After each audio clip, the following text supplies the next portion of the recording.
Hello, I'm Franz, this is Andy. Hey everybody. Welcome to Totally Random, your periodic show about concrete5. First, happy Valentine's Day. We're sweet on you if you're sweet on us. Second, apologies for having to cancel last week's Totally Random last minute. Last week. Portland does not deal well with snow. I grew up in Cleveland. Moved to Portland. They don't have the salt or the plows or the know-how. Everything changed. So, yeah, snow starts to come, city shuts down, and they get pretty... we run in fear. That's pretty concerning. I actually took a couple of pictures, if you want to bring those up, man. It's pretty illuminating, I think. You have... You can see by the end of it, there was just like a solid inch of ice over everything, and things where people were sliding around. I saw this dude on a four-wheeler. That's pretty sweet. Hauling through Southeast Portland. And that's fun. That was just so pleasant. And then I saw this. You know things are starting to get a little crazy when you see a father on ice skates skating up a road pulling a child on cross-country skis. I saw so many people on cross-country skis. Yeah. It turns out folks like that, when they get caught on camera, it doesn't work out. Get the next one. Oh, that was after the kid kind of bounced off the ground. It was pretty rough. Things started to get a little sketchy. You know, people were like, by the third or fourth day, here's every man for himself, and that didn't actually happen. But yes, we're back now. We had a lot of fun. There was sledding and stuff, and here we are. In other news, Cats in Japan has done some really cool stuff. We got some pictures from this. They have a book release with a big signing party and Facebook. And oh, nice. There we go. And yeah, they always get so many people to their yeah, they do cool stuff over there. Look at all these concrete5 books they have. And wow. Seminars and people digging it, doing stuff, talking about learning. Wearing shirts, that's pretty cool. Yeah. That's one of the old school shirts, too. Yeah. The Cats out Cats is original. Yeah. OC5. Wow. My goodness. I know. Yeah. Cool. We are big in Japan. Fantastic. Good job, Cats and gang. Thank you. Awesome. That's cool. Super cool. Yeah, and we're doing some more work here on terms of, there's a thread in the Leaders Forum a while ago about can we put more of a package together for people who want to do things on their own. We're kind of having some ideas around that. Robert's banging out cards that you could send to people if you want to do a local event, and we've got some stuff in the works on that. Cool. So that is cool. There's other news, too. Let me just bring up my little, what are we talking about?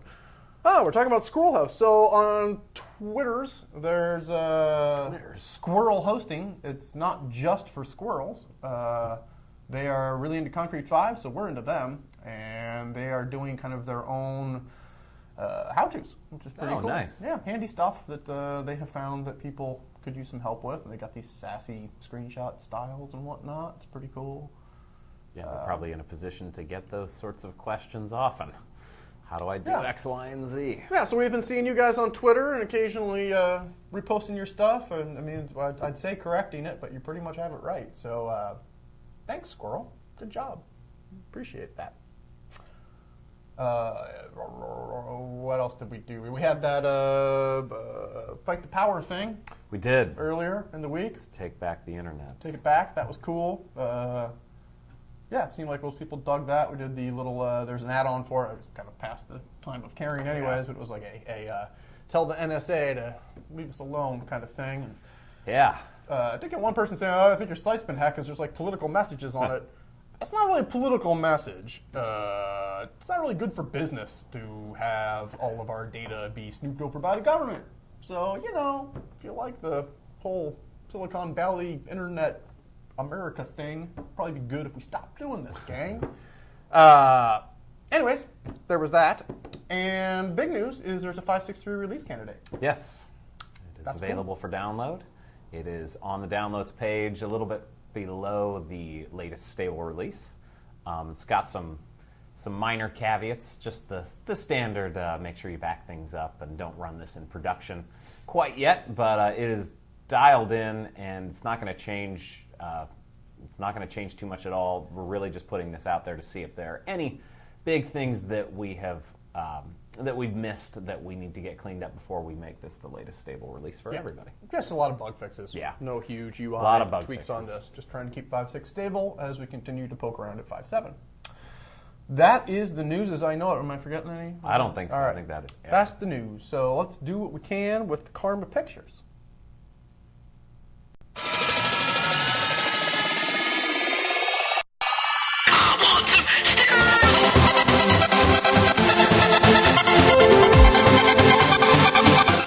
All right, some stickers here. Looks like we got one sticker from Enlil, but it's somehow inverted. Yeah. Sure what happened there. Perhaps it was inverted in Photoshop? Perhaps. That seems reasonable. Maybe it went through the wash. Super cool. I feel like it's the Mac version. Yeah, totally. Nice. Went through the wash. So, we got some type of large piece of technology with a sticker on the side. Yep. Very small from over here. Looks like someone's stacking on the racket. And no, that's Sean Connery. Okay, then we got another one right there from Hawks. Just hanging out on the top of the monitor. Nice. I like it. And yeah, one more. One more. This is a meetup picture. I don't know if we cool. can hear you with our new lapel mics. Oh, there's people meeting up. Nice. Nice, getting together. Looks like some beers might have been enjoyed. Perhaps a little food. Solid. We support that. And yeah, chatting about concrete5, doing the things, Very nice. socializing. Good, sweet. If you like stickers, we'd like to send them to you. All you gotta do is go to our swag page, put your actual mailing address in the form at the bottom of the page, and we will send you stickers. So do that, and it'll be cool. Excellent. Oh, I'm gonna show you right there. There it is. That's where you put it in. Put it in there. Put it in there. Real mailing address. I guess we should do the Karma machine and see if that thing is behaving Let's again. check out that machine. And now, for the weekly winners, come on down.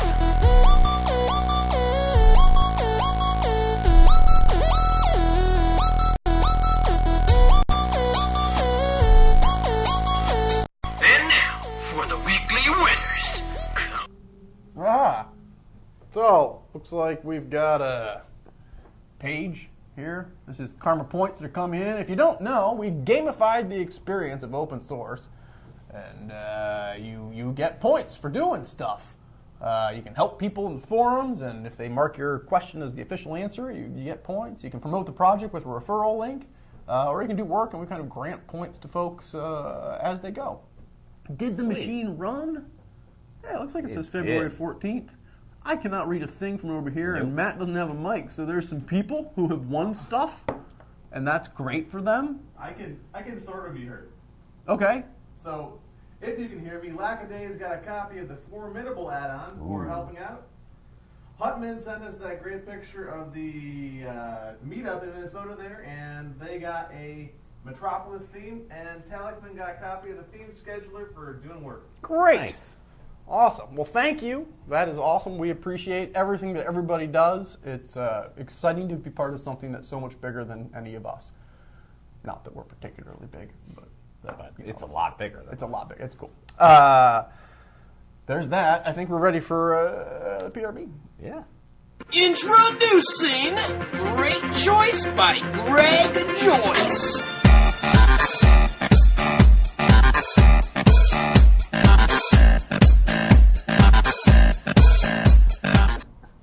Well, Greg is back and ready to attack. What choice are you looking at today, Greg Joyce? No, happy Valentine's Day, everybody. Oh. Yeah, everybody in the PRB, I don't know.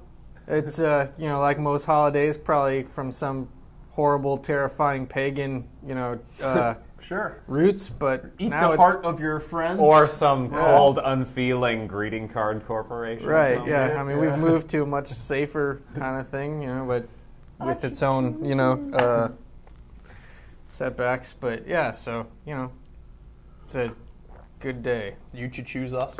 That's right. All right. That's a great choice. Thank you. Okay, so we have a short list this week. First up, we have a code's auto cache update. And what this will do when it is enabled, it will, for certain pages in a certain set, it will refresh the cache of those pages when other pages in that set change. So if you have an aggressive caching strategy on your website, but you are changing content of certain subpages that needs to be reflected in pages higher up the hierarchy, this will force those pages to be refreshed. That's very clever. I That's can see nice. that if you have navigations Right. on other pages that reference a page and you change a page's name, those pages will keep the old name until you change them. So that's very cool. Yeah. And next up is the proper job from John the Fish. And what this will do is this will put a button in a block for your users to activate a job on the front end of your site. So I suppose if you had sub-admins that you didn't want to give full access to the dashboard jobs interface, this would allow them to bubble up that permission. Cool. And last up, we have the Foundation 5 theme from Formigo. And it's another nice-looking theme from Formigo. Responsive, comes with an image slider, bunch of blocks, 9 page types, fully customizable, and it's affordable. So you should check it out if you're looking for a theme. Cool. Yeah, it looks nice. Cool. Well, great choice, Greg Joyce. Thanks. All right. See you next week. All right. Or whenever. I think we're ready for getting it and get. Yeah. You doing that? All right. Yeah. What did we get in get?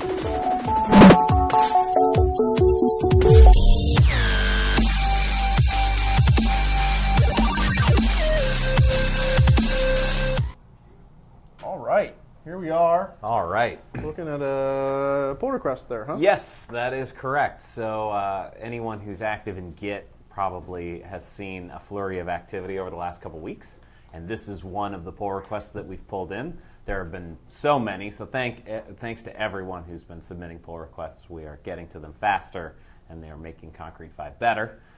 This is one of the more expansive ones that we've gotten in the last few weeks. It came from, I think it's BSDL, is that right, Matt? It introduces a more secure password hashing system in concrete5. So we've always hashed passwords in concrete5, so there's never been any plain text passwords in databases. But we did it in a fairly rudimentary way, certainly secure, but pretty rudimentary. And as you might imagine, there are entire libraries dedicated to finding the most secure hashing algorithms for passwords. And this one is widely used throughout different CMSs and is open source. And you can detect when it's being used, even though you can't obviously figure out what the password is. So it is backward compatible because you can determine if a password has the new version of this library or our old version. And so we just dropped this into concrete5 thanks to this pull request. And with the moment anyone logs into their site in the new 563, their password will automatically be hashed in the new Super Plus Plus hashing system. So it's very nice to get these types of improvements. And this was just a nice example of kind of going through a real, having a conversation in the forums about a real need in concrete5 and a real feature request from the community and sort of hashing it out in the forums, how it's going to work, and then getting a pull request like a week or two later that was just completely fully formed. And the little bits that needed addressing in the pull request were handled by our community before I even had a chance to look at it. Fantastic. So, very good. Love it. Sort of a nice example of everyone working together. So thank you, BSDL, and thank you, Everybody concrete5 else. community. So nice. I'm not even going to make fun of the name. Cool. Yeah, it's great. We blurred right over the showcase. We should did. jump back and showcase it up. All right. All right. And now for the showcase session.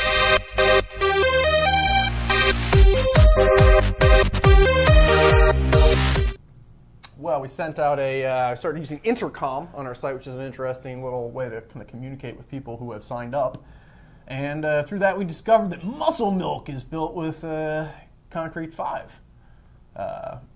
I don't know how it is around your office, but around our office, when we're ready to crush some code, That's right. We need peak performance. we need peak performance. We need to stay ripped.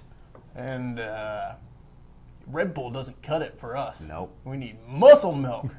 Not really, but you know. It's a nice site. It's a good looking And it's site. a big brand. It's a big brand for big dudes, big muscles. Concrete5. I mean, that's really the first thing you think of when you think of concrete5 anyway. So this just reinforces what Ripped. people already think of us. Ripped. Just ripped dudes. Dudes and ripped. There's a lady in there. She's ripped too. Yeah. Should have our logo in there. Used by developers, including Concrete5. I don't know. Corbin needs this stuff. I don't know. I have had a muscle milk. You've in rocked the past. milk? I have rocked the milk. Wow. That's great. That is great. That's a nice site. That's nice. All right, then. I think we're ready to do the how do we do it. How would we do that? Good sir.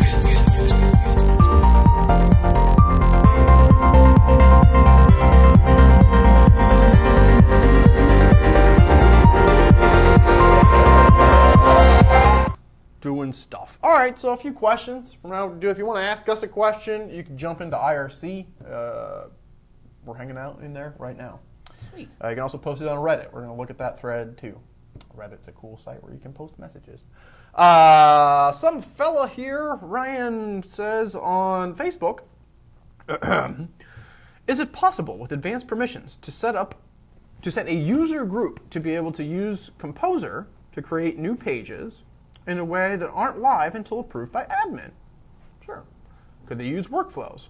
Alternatively, could new drafts trigger workflows? The aim is for user-submitted news items, but have an admin vet them before making them live. I believe that is well within what advanced permissions do. Sadly, it is only fairly recently that 100% of that very sensible workflow, a very sensible question, we could say yes to. So, for a while, Composer wasn't workflowed the way that all the rest of the sites were. It was just kind of if you had the ability to approve the page, it just went live. But today in 563, what would we do? We would set up.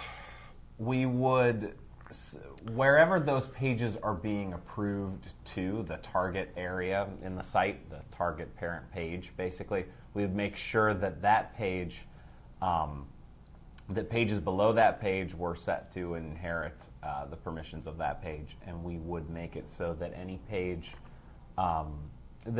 added there would have to, the user posting the page could approve it, but then we would add a workflow to that approval, which means that the approval wouldn't go live until the workflow was complete. So, for clarity's sake, that would be, looking at my easy to get at docs here, you would set up, here we go, Approve changes. approve changes is a separate permission here. You're not chatting, are you, Matt? All right, so if you turn on advanced permissions, you'll see a number of permissions: view versions, preview pages, users, etc., etc. If you make, what is the permission you need just to edit or create a page in the first place? Probably the add sub page on the news container page is what you were saying. So you set that to your more inclusive group, authors. Yeah. But then you change the approve changes permission. No, actually, you make approve changes the authors as well.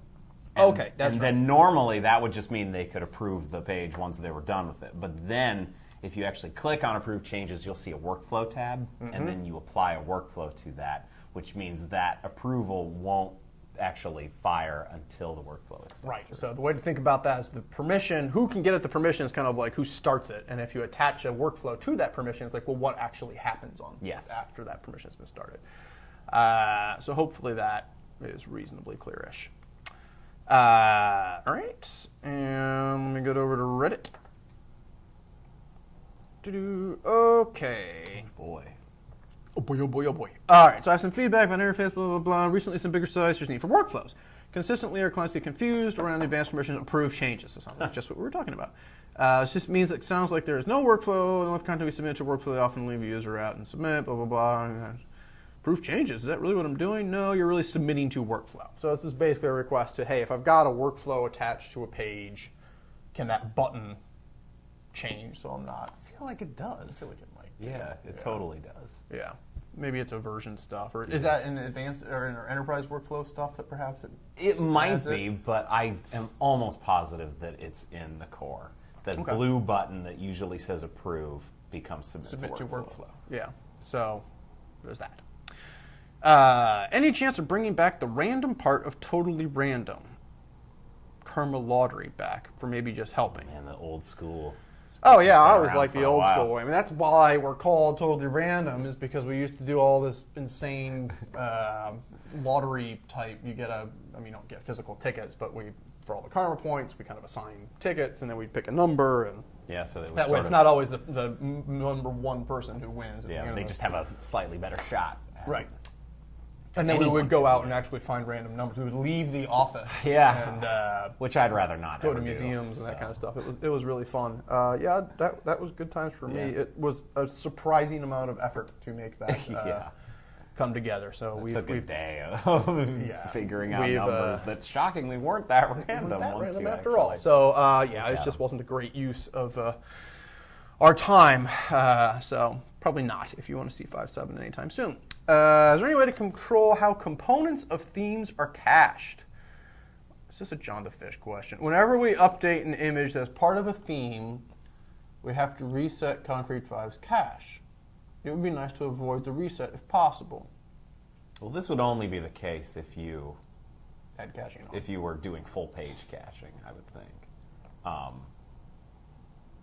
Yeah. I mean, unless that's kind of I mean, or if it's goal of a cache is Yeah. to do that. So hit the button. Yeah. Man. I mean, really? I mean, I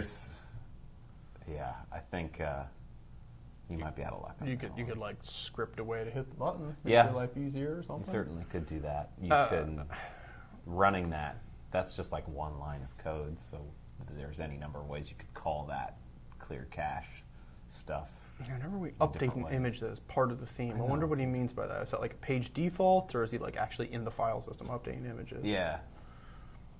Either way, one option, when we're actively working on something, we generally turn the cache off. Yes. and Period. that will. Just because it makes your life infinitely easier. Yeah. So Especially if you're messing around with files and Yeah. making new block types, or doing stuff with overrides, like you'll get annoyed when stuff doesn't take right away, and that's just because the cache is perhaps trying to change the save way it. you work into, I show up at 9 and I start working on the site, I turn the cache off, I work on it, and at 4:59 I turn the cache back on. Yeah. And if you're working on it, you can see if it's slow. Yeah. All right. Is there a way to get version comparison to work without enabling system function? Oh, this is old school because we don't even Otherwise, have that anymore. A nice way to hide it. I fear XXS if clients upload other PHP scripts to FTP.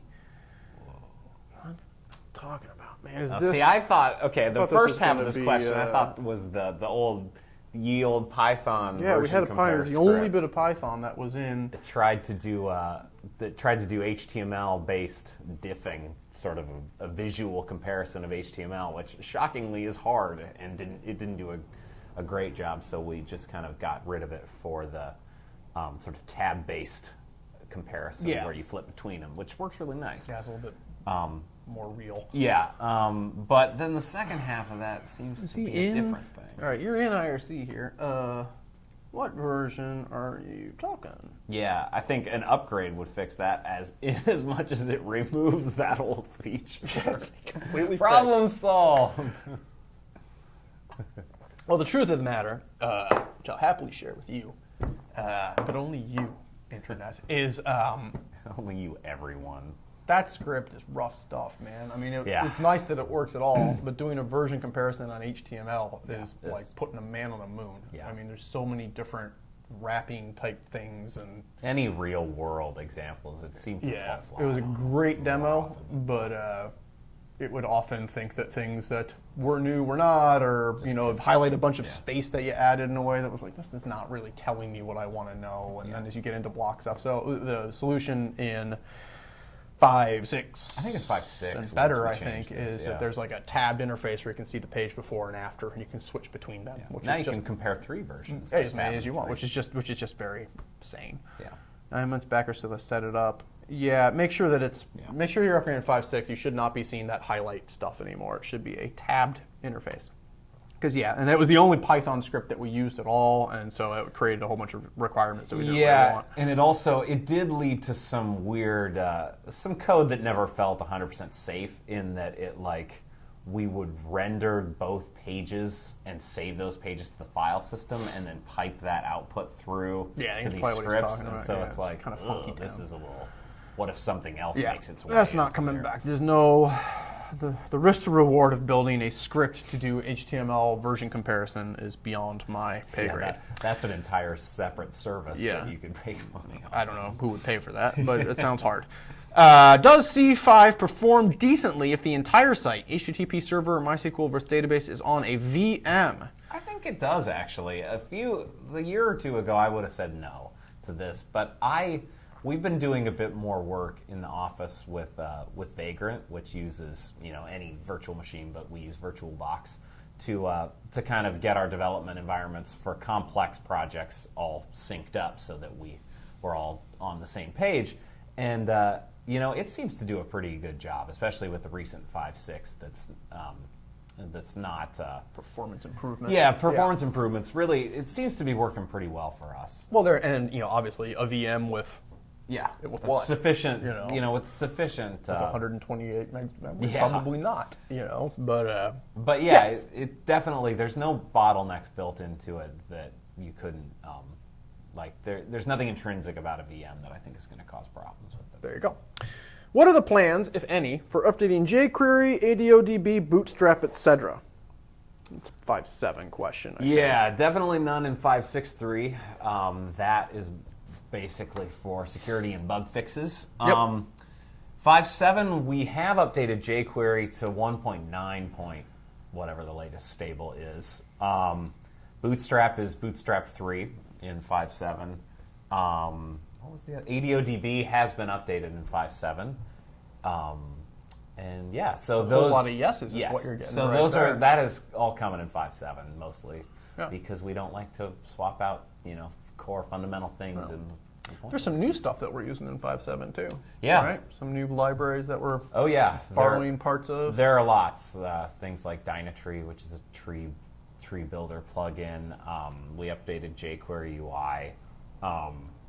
Other stuff that is just... Were you poaching parts of Symfony at one part? Oh, yeah. There's Symfony 2 components are making its way in there to sort of bolster our MVC framework. So a lot of stuff will sort of behave, 90% the same, but under the hood will be pretty different. And we'll have more details about that when we have time enough to write those how-tos. Yeah. But lots of... is a nice segue. I mean, you might consider checking out what's going on in GitHub on 5.7. Yeah, 5.7.0-WIP. Don't do 5.7.0 by itself. We just need to kill that. We should kill that. But there's a fair amount of re-architecture that's happened. I mean, I know there's been any number of threads about UI changes that we're doing in 5.7 in the community, and that's fine, and those are great conversations to continue. But there are some pretty deep stuff, particularly around Composer, new frameworks that we're using. It wouldn't hurt to have some people poking at that. Yeah, absolutely. Okay, I think... Some good questions. One more. Can full page caching be disabled for any page that has a form on it? He might mean, like, the concrete5 knows that it automatically. Has a form automatically.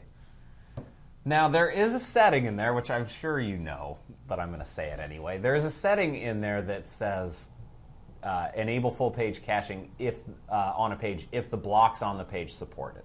And that's kind of the reason for that is exactly this. Yeah. We wanted to be able to sort of have our cake and eat it too, where some blocks that are dynamic and require, that don't really work well with full page caching, like survey or form, they could disable it for that page if they were on it. And then if you've got a bunch of static content blocks on a page, full page caching gets enabled. that gets a little tricky when you want to say, you want to make it a little squishier, where it's like, well, the page list says that it doesn't support full page caching because it could be dynamic, but I think that it should. Good enough. Yeah. So once you want to get into that level of granularity, we don't really have it doesn't really do that. But no, it doesn't. And you know, at some point with the complete molecular control of what is cached here versus there, one wonders if you're actually solving the problem of is the site speedy, or if we're building a caching solution. Yeah. So I don't know. Internally, there's kind of debate around, just make the thing fast in the first place, and if you really have that heavy of a load scenario, aren't you using some type of varnish pre-caching solution anyways? Now, I know that back in many years ago, our block type list in the core used to give you an option to show you what pages a particular block type was on. And that would be pretty handy. Yep. I feel like someone may have already done this in an add-on. I know that there is like a cache manager add-on that somebody, I think, just came out like a week or two ago that shows you just cache settings for pages in one central list, which if you're, really find yourself like racking your brain, if you find yourself solving this problem over and over and getting frustrated with it, there might be some add-ons that are really specific for that type of thing. I forget what it's called. I'm sure you can find it in the marketplace. And that might, there's no way to do it programmatically without writing some code, but, at the very least, if you have this as part of your workflow, you can find where all the forms are and turn off the caching on those pages. Yep. Okay. That's what we got. It's been cool. It's nice that it's not snowy. It's good to see you again. It's been totally random.